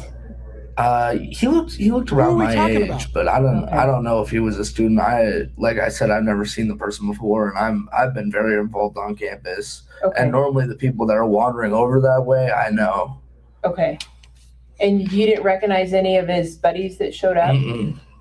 Okay. Did they all look to be about student age? Yeah, they all looked about to be my age, and the only possibility that they could be students is that they lived in the dorms, because I don't really know anyone that lives in the dorms. Okay. But other than that, Are we still talking about the 5-on-5 fight? I have no idea who they were. That's what I was wondering. I don't think so. No. Your roommate, has she ever said anything that she's felt unsafe at anything that's ever? No, she just felt unsafe if we would leave the door unlocked. Okay. So we all had our keys on us at all times and just locked the door, because she knows that area where King Street and Taylor Street meet is like a big party place, and she knows that people will be coming in and out of places drunk, and so she doesn't want just drunk people walking in. Right. And that itself should not be overlooked. That neighborhood, Taylor and King, which we've been to a couple times, is a big party place. That particular neighborhood off campus is known as a party place, that whole neighborhood. And that should not be overlooked, because again, if you're a killer looking to do some random act of violence, do you pick a tight neighborhood with tons of people driving all over the place in a party area to go commit murder and think you're like, why wouldn't you pick something out remote a little bit where there's not, like, why would you pick, I don't know. I know some people disagree with me, but I just don't feel like, I feel like someone picked that place because the target, it didn't matter where they were. That target was taken out that weekend because they were there that weekend. And that was going to happen no matter fucking where they were. Yeah. That person took a risk because that person was going to die that weekend. And it didn't matter where you were. It was a huge risk for them, the group perhaps, to do it right where it was at. It's a super risky place to do it. Yeah. Anyways, that's just me. But that's the only time she's mentioned feeling unsafe. Okay.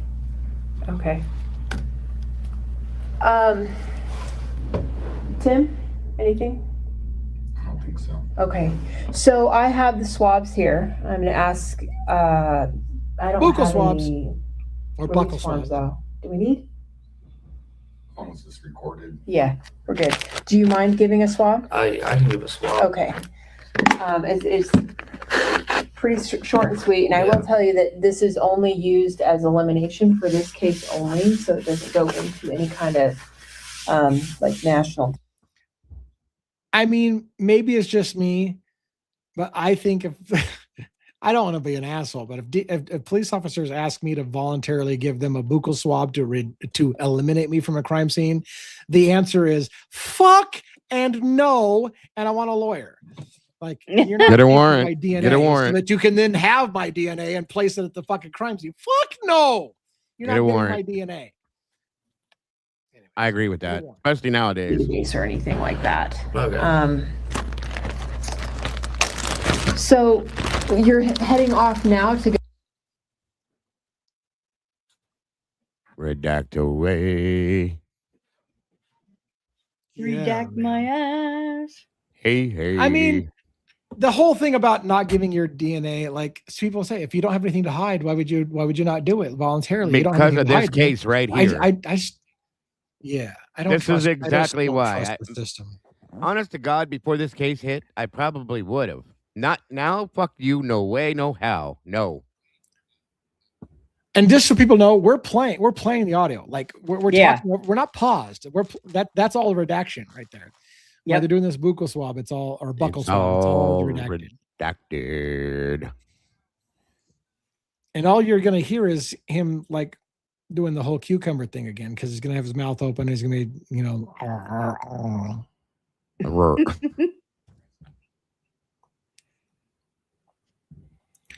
And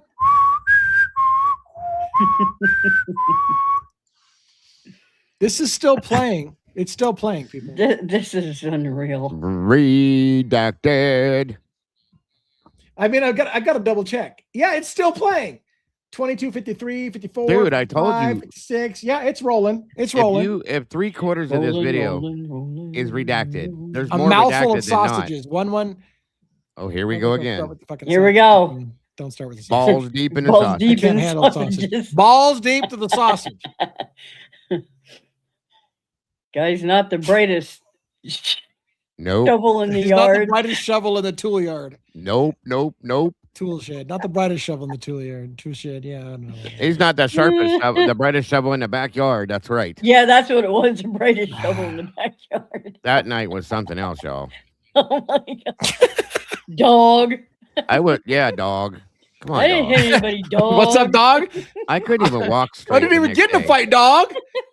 We're still redacted. We're still playing this interview. Oh, By the here way, we go. Is it? Yeah, I'm gonna walk us all in here. Try and clean a little bit at least. Right. Okay, I always try to pre-fold it because it's a pain. They don't make these user-friendly. No.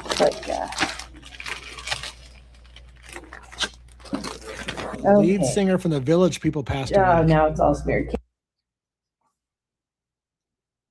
Alrighty.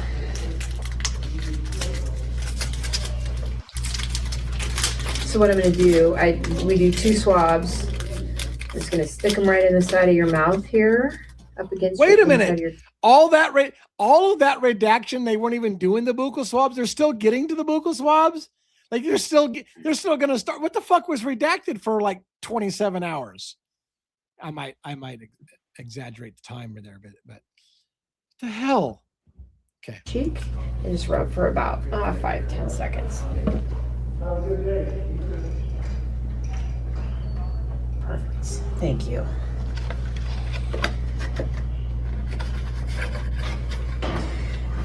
What are we missing? And explain to me. Wait a minute. Explain to me this. We want to take a buccal swab to eliminate you from the crime scene, but he just admitted he goes over to the crime scene on a regular basis, sits on Xana's bed, has been in Maddie's bed. So explain to me how exactly he's ruled out when his DNA probably is at the crime scene. Great question. Yep. Riddle me this. Riddle me this. How the fuck does that rule you out when you just said you're over there all the time? I want to know how they ruled out 300 other people. Oh, right, 1-1. Please arrest me. Yeah. Please arrest me. Please arrest me. Look, it's whatever. Okay, let's keep going. I mean, as we're going through this, we're trying to gather as much information. Wait, no, I can't let it go. I can't let it go.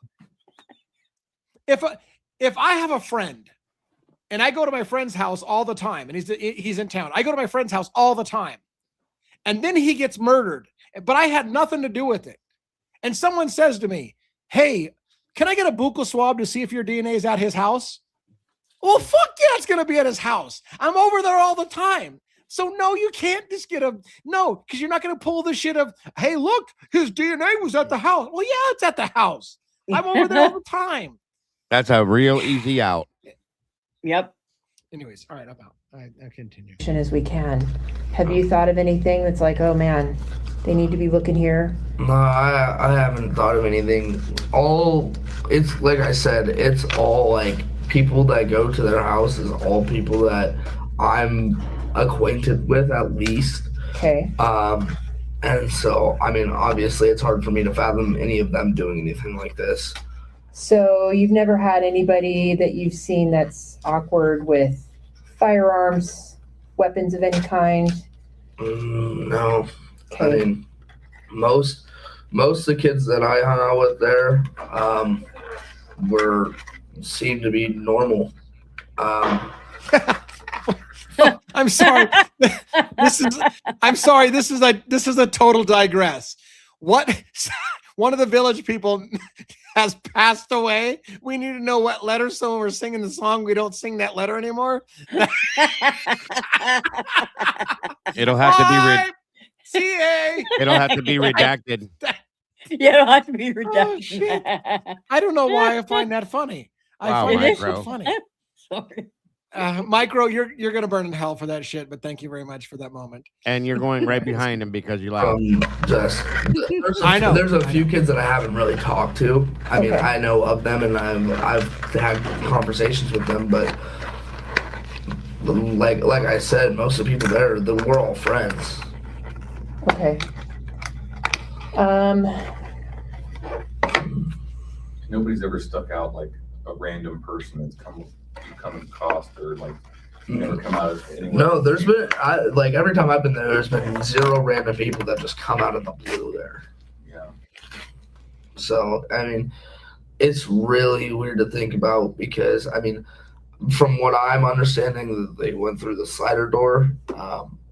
Only people that have been there often would know that that's always unlocked. Okay.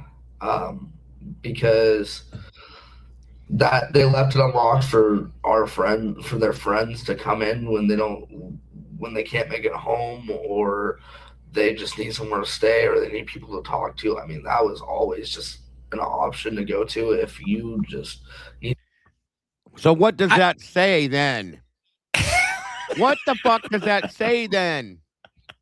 Only the people that know them real well would know that door's open to go there to do this because they know the door's unlocked. Again, Brian Koberger has no connection to anybody at the house. He has not. Right.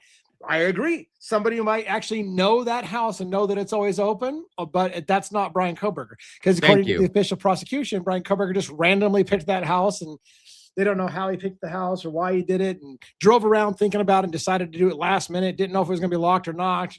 Didn't bring a weapon to break into the house. Like, come on. Saw 5 cars in the driveway and all the lights on and said, yeah, I'm going to jump in that one and go kill 4 people. Of course. Yeah, clip some fog lights onto the car. Oh, don't go there. I want to ask this question. It's a rhetorical question. I don't want to spend a lot of time on it. So Jeff H is in the chat under one of his usernames, and that's fine. And it's a rhetorical question. I don't expect to spend time on it, but I just wonder. I feel like at heart, Jeff H has a good soul at heart, even though he obviously believes Brian Koberger is guilty, plain and simple. And so he heckles people who question it because for him, it's obvious he did it. I just want to know, I would love to have Jeff H on if post-conviction relief gets filed and or this becomes a national case of habeas corpus, a United States case because of something, or if a prosecutor or defense attorney gets arrested due to bullshit. I would love it. And Amanda's already timed him out. But I would love it. I would love to know if Jeff would be brave enough to come on and say, hey, man, maybe you had something going there or not. Hell no. And again, we're not there yet. So I feel like he will. I don't think it'll ever happen, Lee. But okay, well, for what it's worth, I'm just throwing it out there in the ether. That's my wish. I think that if that ever happens, that he will disappear. That's my opinion. That'll just be it. It'll be like, I'm done. I can't heckle anymore. Oh no, because he'll be. Think about what'll happen. He'll still heckle. Yeah. What? Yeah, you're right. You're probably right. He'll find some way to do it. Yeah. Okay, let's keep going. We're almost done. People, we got 10 minutes left of the interview and 20. I better shut up. I need to shut up because I got 10 minutes left of the interview and only 20 minutes to do it in. Let's keep going. You need someone to talk to, or you needed to escape from like what was going on with school or something for a minute. Like that was just the place that everyone went to. I mean, and no one that's random just went there. It was a little further than everywhere else that people went to go party, and it was just a spot for friends. I mean, I don't know. I have a feeling that it's someone that I know that did it, but I don't know who. Okay. Like once this person gets caught, I have a feeling. Play that back. Just to reiterate what he's saying, he thinks that somebody who has to know somebody at the house is the one who did it, because it's not something random person would do. It would be somebody who knows the house and knows that it's always open. It'd be somebody who knows something about the house that did it. Yep. That's what he's saying. Right? And that's, yes, sir. And that is not Brian Koberger. Not according to the prosecution, because they have no idea how their exact words. We tried really hard to make a connection between Brian Koberger and anybody in the house, and we couldn't do it. Exact words. Who it was, like who the person is. Okay. But that's just based off of my personal experiences there. I've never had any random person come up to that place. It's always been people that I've known or people that live there now. Okay. And like I said, the only someone that has been there would know that slider door is always unlocked, or someone that's been watching. Okay. Because every time I went through there, I mean, they have a passcode on the front. They had a passcode on the front door. Right. And a lot of people, they knew the passcode, but I never bothered to ask because I always knew the slider door was unlocked. I'd just walk up the rocks. I mean, that's all interesting. Everybody who came and went to that house knew the sliding glass door was always unlocked. So you didn't need to have the front door code, because everybody knew the house. Everybody who knew the house knew that the slider glass door was unlocked all the time. Yep. So did Brian Koberger know a lot about the house? Did he know that the sliding glass door was always unlocked? Or could you logically conclude that the killer knew that the sliding glass door was unlocked, but Brian Koberger couldn't have known that? Shouldn't Brian Koberger have brought some kind of device to break into the house? It sounds like whoever came to the house knew that the sliding glass door was going to be unlocked. And that's, of course, precluding that they did come in from the sliding glass door, because I'm not sure that they did come in from the sliding glass door. Nope. You are correct, sir. Right, you are correct. Okay. Okay. Well, if there's anything, between now and whenever, if you if I think of someone or I hear of something, I'm coming straight to the authorities. I mean, this has been on my mind every single day. I mean, I'm back home, and it's hard for me during the holiday season to wrap my head around all this.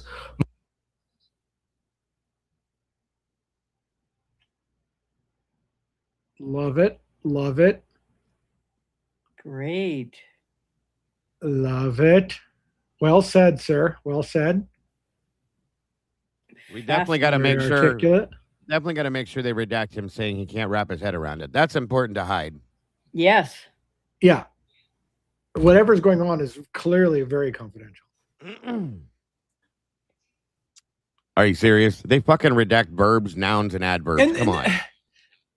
I want to wait until he gets talking again before I pause, so you can see how long this is all redacted still. All of this is redacted.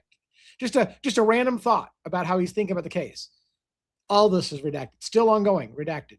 Right. And I do agree with Janae. Redacted. This guy has probably been one of the most authentic people they've interviewed. I agree with that. Still redacted. OMF. Right, Amanda. R. It's still redacted. E. D. A. C. T. E. D.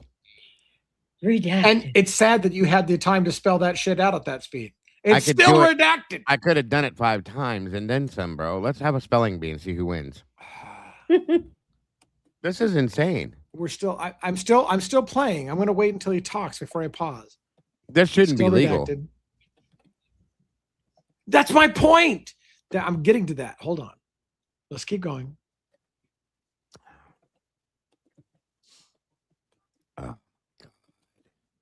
Oh my God.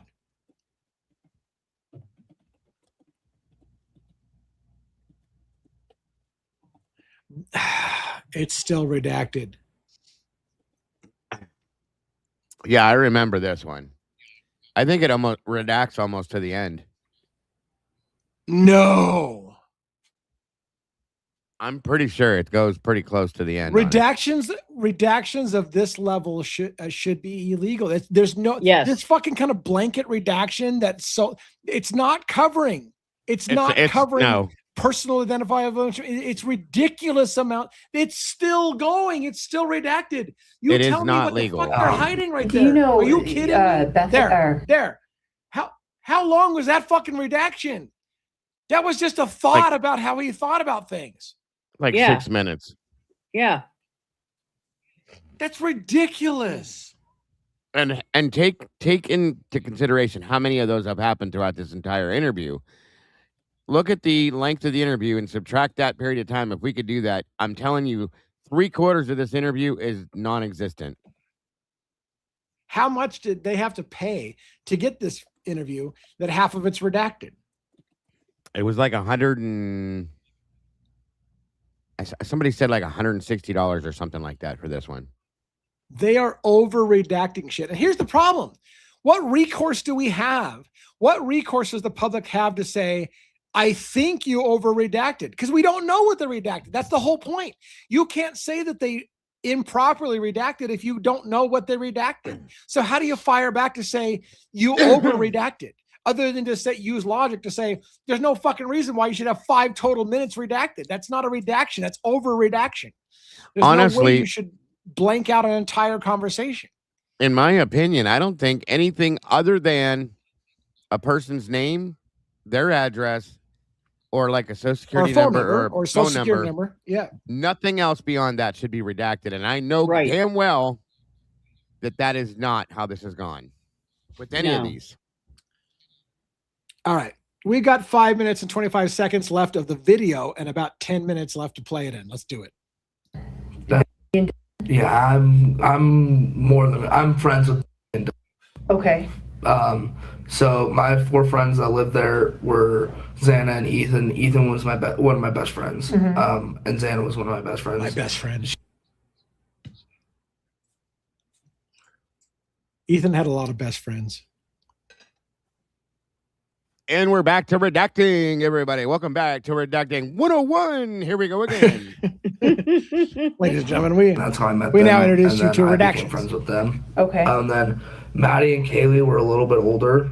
Okay. And so every time that I was around, they weren't really around. Okay. And so I've met them a few times. Like I said, I've hung out with them like twice with all my friends. But that's about it. Okay. Have you touched base at all with them? Yeah, not I really just kind of asked how they were doing. Okay. I mean, I was trying to let them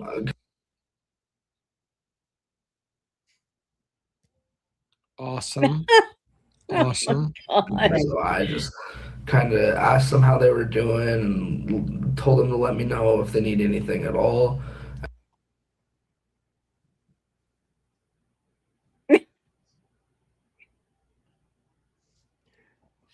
We could do Mystery Science Theater. We could do Mystery Science Theater all over this.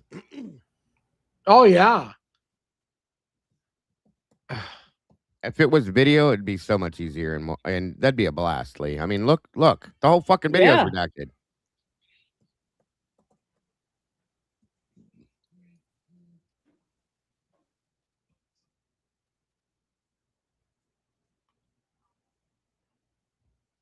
I love Seattle, but that hat is ugly. I have to agree. That's not the most impressive hat. No, they're not. I hate flat bill hats. Red is not even Seattle Mariners color. The red is not even. Yeah, it's flat as fuck. I hate those flat bills.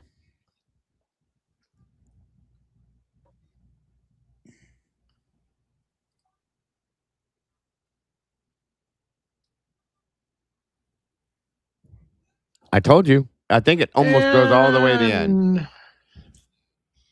Well, this is good. This will help us speed up. We got 2 minutes and 54 seconds of "This is the sound of silence," and then we'll close and we'll call it good. I've enjoyed this little walkthrough of bullshit. Myself.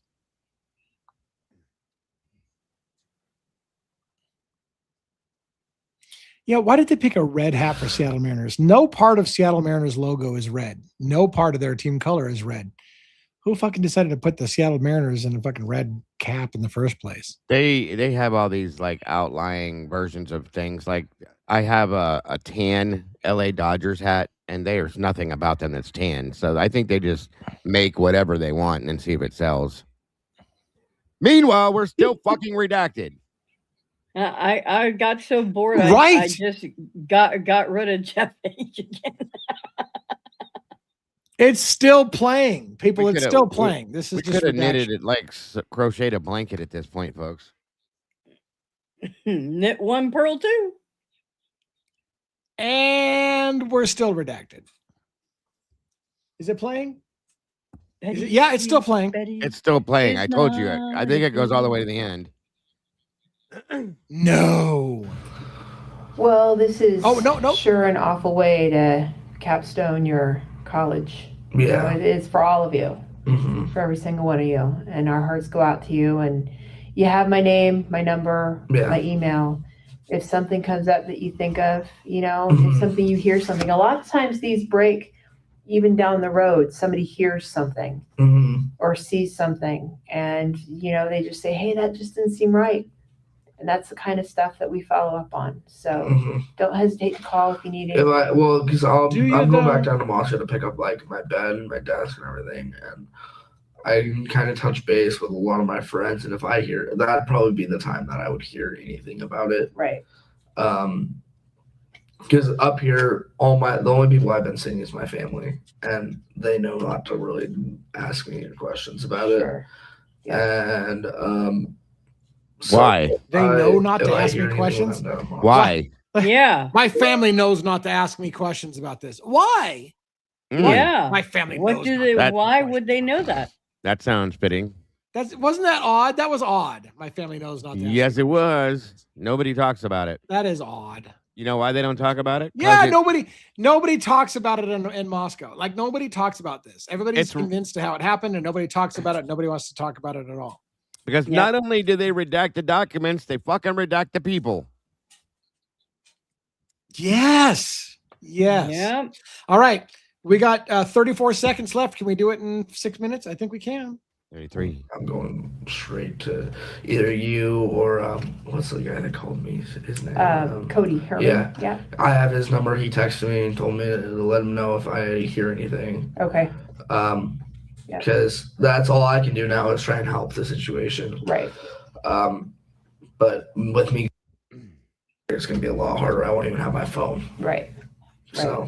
Yeah. Well, that's probably a good thing. Get you off the X for a while. So let me end this at 2:29. I mean, what a fucking. Okay, so I get, Dago, why you said there's not a lot in there. So what are my key takeaways from that interview? My key takeaways are, it's interesting. There was a 5-on-5 fight outside the Whites.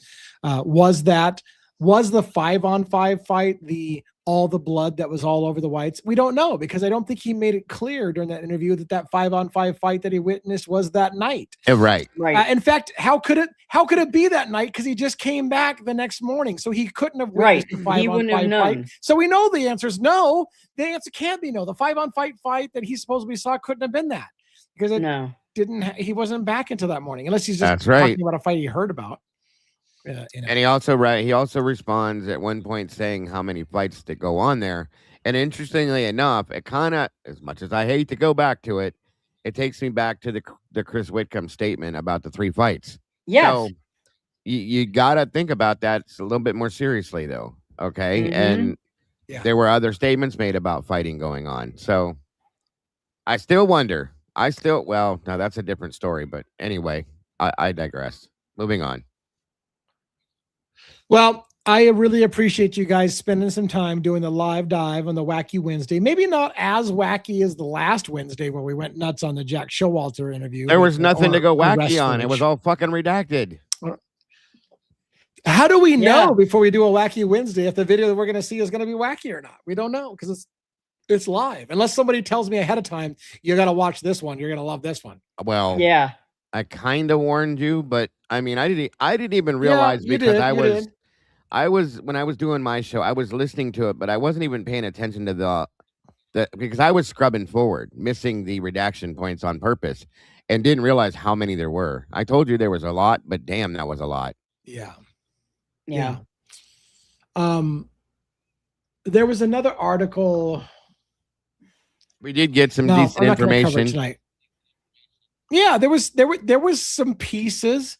There's some pieces. We talked a little bit more about whether or not, Emily and Hunter were staying at the Whites, or whether they were at 1118. We talked a little bit about Emily's name being on 1118, yet maybe staying with Hunter at the Whites. And so we got a little bit more detail about that. We got a little bit more detail. And again, the 40 millionth person being talked about as Ethan's best friend, which I guess all that says is a lot of people felt like he was their best friend. And that there's people like that, right? There's people like that make everybody around them feel like they're your best friend. Yeah. So was he that kind of guy? It sounds like it. He's that kind of guy that makes everybody feel like they're their best friend. So we did learn that he's Hunter Johnson's cousin, which is kind of interesting, I think. And his roommate. Yeah, that is interesting. Yeah. And we learned that his family knows better than to ask about what happened in Idaho. No one talks about it. So his family knows better than to ask about that. That's interesting. The fights.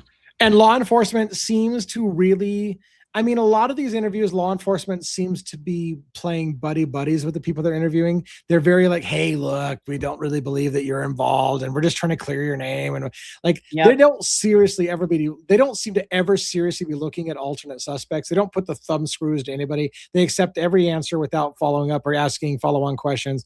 They just kind of like, hey, look, this is a formality. We got to say we interviewed you, so we're just interviewing you. Trust me, bro, you're not under investigation. It just feels that way the whole time. But yeah. All right. Any parting thoughts, Dago, Robin, before we head out for the evening? No. No, there's a big void from all the redactions. Yeah. Yeah. Well, I'm glad that we did spend some time looking at this video. If nothing else, it was good to look at it so I can say I've seen it and I have my own opinion about it now. So now if anybody asks me, what do you think about that guy? I can say I have opinions about it because I saw it. So for that, I appreciate it. We are closing in shortly to the post-conviction relief window closing. It's got about a month and maybe a month and a half left to go. Yeah, maybe even just 1 month. Well, again, rumor mill is a buzz that it's coming, that there is post-conviction relief for something major coming. I do have something for you before we get out of here. I do. Hold on. So you remember when, excuse me, Whitcomb was around and he gave us some, I guess you could call it insight into some things that may be coming down the road? Yes. Check this out. Sounds like a Bon Jovi. Check this out. Think you got a free body on a free mind? Check this out. Check this out. Are you putting it backstage? I am. All right. This is a trailer. Oh yes, I saw this. Yeah, let's roll it. Do you have the sound on it too? I do. Here we go. So I want to talk about good shot. I'm glad you showed that. I saw that earlier. I almost forgot about it, and I planned on bringing it up, but yeah, this is important, folks. One of the things that I was talking to Christopher Whitcomb when he wrote his book, Broken Plea, and I made a comment to him about post-conviction relief and Brian Kohberger and the time's running out on post-conviction relief. He made a comment to me, something to the effect of, well, I'm coming out with this book. Multiple whistleblowers are coming out. A Netflix documentary is coming out. And that was listed on one of the things. So this Netflix documentary might not be what you think it might be. It might not be just a huge, exactly what they told you happened, because Whitcomb listed this on some things that are happening right before Brian Kohberger's window rolls out, which is multiple whistleblowers, the big book, and a Netflix special. So this is the Netflix special. What was the date of airing on the Netflix special? Is it July 29th? Yeah, so it's going to come out. It's going to come out before post-conviction relief options. So it is shit in the works. Is this part of the shit that's in the works? New things that the public's going to hear about just before Brian Kohberger's window rolls out. And if I pointed out like a month ago, you guys, every time something is about to happen, we get something like this. Now, this one, like Lee said, we were kind of informed that this might be a little bit different than the others we've seen. And we'll see, obviously. I'm not going to call it what it is until we know, but I would be interested if it was. And it's wild, the timing, everything that has happened. Again, we're back to timing again. Look at the timing on everything. Just saying. Yeah, it leads to a lot of questions. You know, I see some familiar faces on there. I see Chief Dallinger. I see the Gonzalez. I see Christy Gonzalez. I see. Part of me thinks it's just going to be another hit piece. But when Whitcomb says this is one of the things that's happening before Kohberger's post-conviction, you have to wonder, is there going to be a little piece, even if it looks like a hit piece, is there going to be a little piece that's going to leave everybody dropping their jaws like, oh my God, did they just fucking say that? Right. I almost feel like that's going to have that. That episode, even if it looks like a hit piece, is probably going to have a moment that you're going to be like, oh my God, did they just say that? So we'll see what happens. We'll see. And of course, I'm sure we're both going to be covering it, pieces of it, because we obviously can't play it in here, but it's going to be interesting to talk about, I'm sure. Yeah.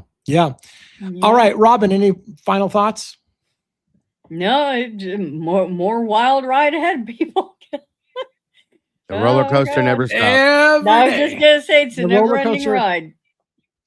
Oh, my God. Soon it'll be over, I think. You think? Well, here's the thing. If Brian Kohberger's post-conviction relief window runs out and he doesn't file, it should end, I would think. Then again, I said this earlier, but it should end within a month or so after that. But if he files PCR, yeah, we're talking about this case for the next fucking 5 years. I mean, we still haven't gotten all the documents either. Remember that. We just got into, what are we in, 24? 25? Yeah, 25. I think something like that. And we still got to go all the way back to 22, according to what we were told. Yeah. So are they going to continue doing that, whether he files or doesn't file? I don't know. Obviously, we don't know how that's going to work out, but we got a ways to go yet, I think, regardless. All right. Well, thank you both for joining me on another Crimes After Dark. We'll be back tomorrow night at 5 p.m. Pacific Standard Time, 8 Eastern Standard Time for another Crimes After Dark. And we will see you tomorrow night, and probably not Dago, because that's usually his night off with us, but he'll be back hopefully on Friday night for the Friday Night Fuckery episode. And you might see, or you might not see, Sue from Revelation Tarot drop in. She's wanting to get more involved with the receipts side of this and the documents and the stuff like that. So you may see Sue drop on Friday night as well. So everybody have a great evening. Thank you so much for joining us. All right. Have a great night, everybody. Nighty night.